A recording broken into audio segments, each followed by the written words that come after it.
The Watership Down podcast is intended for listeners who are familiar with the plot. There may be spoilers. This episode is scripted, narrated and edited by Newell Fisher, with script assistance by John Ruths.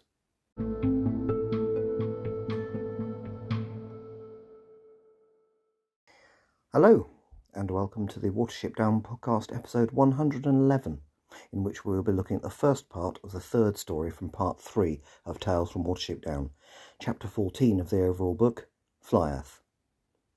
I'm taking 2 episodes to deal with this chapter as it is very long, contains far too many crucial themes to be dealt with too quickly, and covering it has coincided with my being on respite leave as a carer, which ironically has meant I have less time than normal to prepare for this week's episode. This perfect storm is why I took the decision, for the first time ever on this podcast, to divide a book chapter between 2 episodes. The opposite end of this scale being episode 5, in which I dealt with chapters 5 to 7 of Watership Down in one episode. Never again. First though, I've had an email from Dr. Catherine Lester, whose book Watership Down, Perspectives on and Beyond Animated Violence, I plan to review in a few weeks' time. She says, quote, "I hope you're well. I just wanted to bring to your attention this exhibition beginning this Thursday, and which might be of relevance to listeners of your podcast, or those who can easily get to London at least. The exhibition archivists, Nigel and Clive, co-authored chapter 2 of my book." End quote. The exhibition is of artwork by Arthur Humberstone, senior animator on the film Watership Down 1978, and is being held at the Horse Hospital Art Gallery in Bloomsbury, London, from April 13th until May 5th. There will be a link in the notes. So then, let's meet a formidable doe.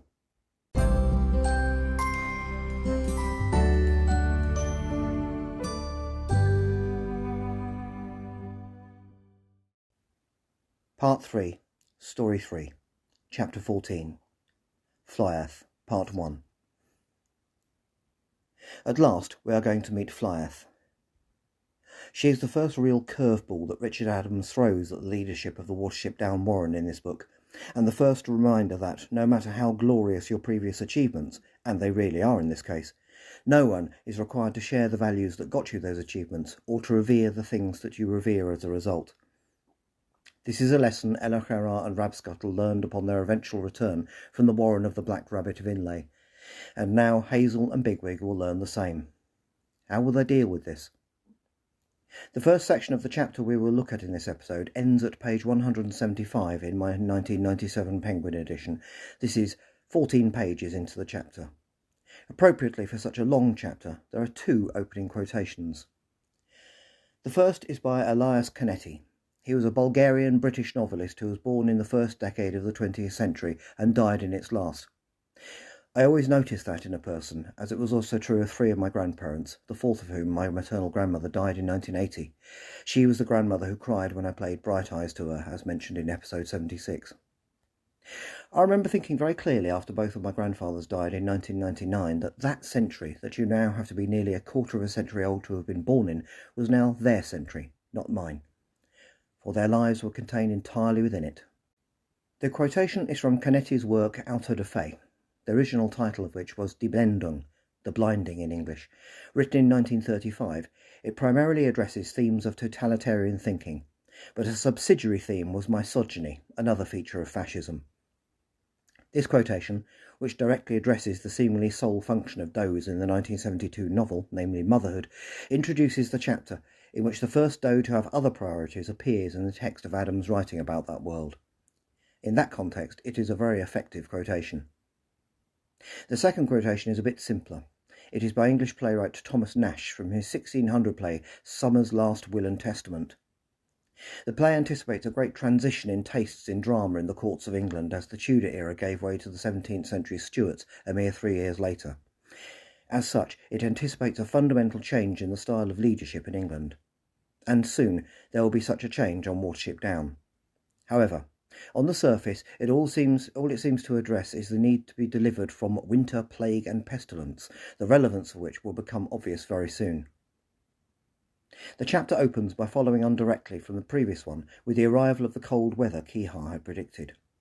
Hard frosts begin, which last all day, and at night the skies are clear, allowing all remaining heat to escape from the land.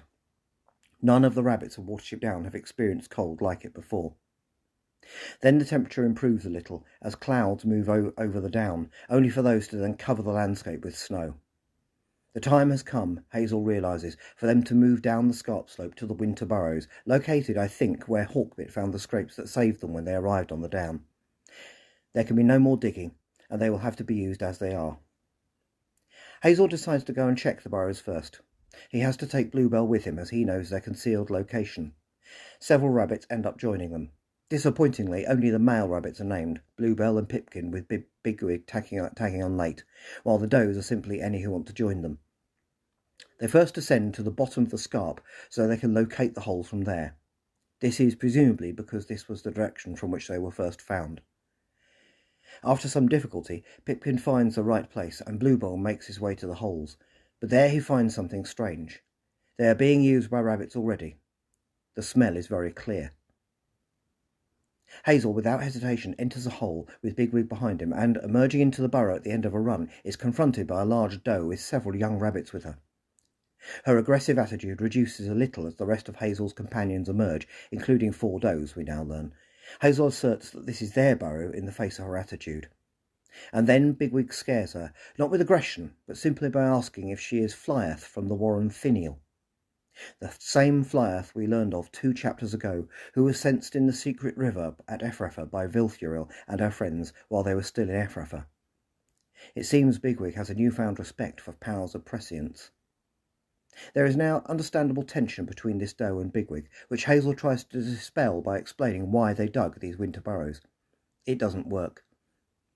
Bigwig wants an answer to his question, while the doe, her fear possibly turning to suspicious anger, wants to know how he knows about Finial.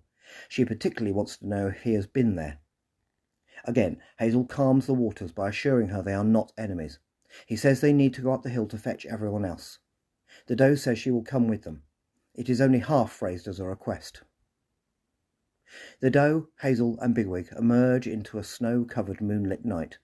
The narrative now refers to her as Flyairth. Reaching the top of the down, they see something unusual near the path that goes past the warren. It is a male human. He seems unconscious and has been dragged a short distance from the path. Following on from Elachera and the Lendry, this is the second incapacitated human to appear in Tales, and where one of those appears, we know there will soon be other humans. Bigwig says to leave him alone, but Hazel gets close enough to establish that he is still alive. They reach the honeycomb and speak to Holly, then Fiver and Vilthuril, who they introduce to Flyairth. The rest of the warren gather in the honeycomb. Hyzenthley asks Hazel who the rabbits with Flyairth are. He thinks they are her last litter.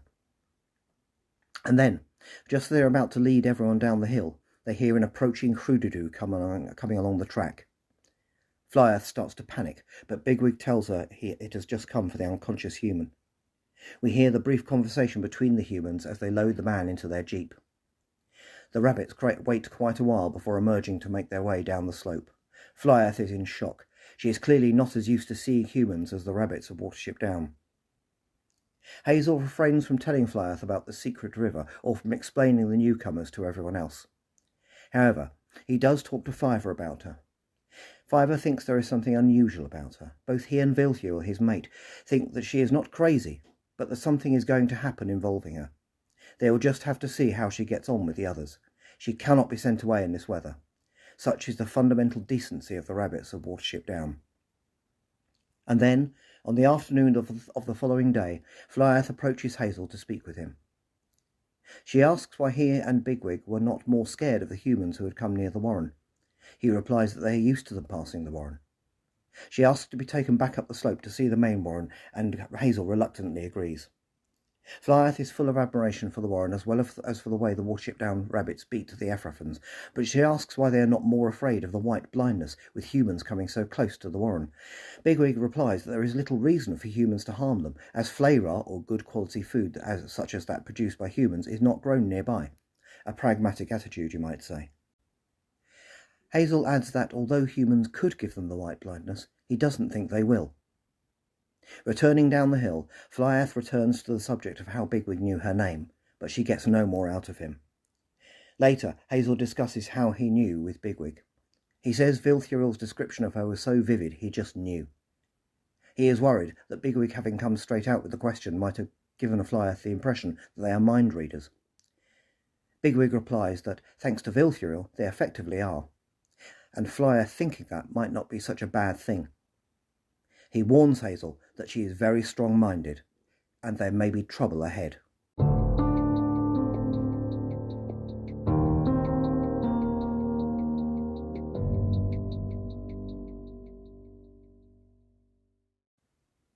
Is it canon? This is the first time in Richard Adams' world of Watership Down, you might say, that a doe is given genuine agency outside of the urge to produce kittens. The does of Nuthanger were utterly dependent on bucks rescuing them, as were the does of Ephrafa, effectively. Adams' attempt to redeem the gender imbalance of Watership Down is dramatic and effective, though does the character he does this through have to be so mysterious? It doesn't even matter whether Flyairth is right about the white blindness. Her priorities are still firmly outside just the need to breed, notwithstanding her seemingly bringing her grown litter with her, and this is what makes her so different from what has come before. As for whether or not this chapter is canon, I will leave my view on that until we finish it in the next episode, for there is more than just Flyairth to consider here.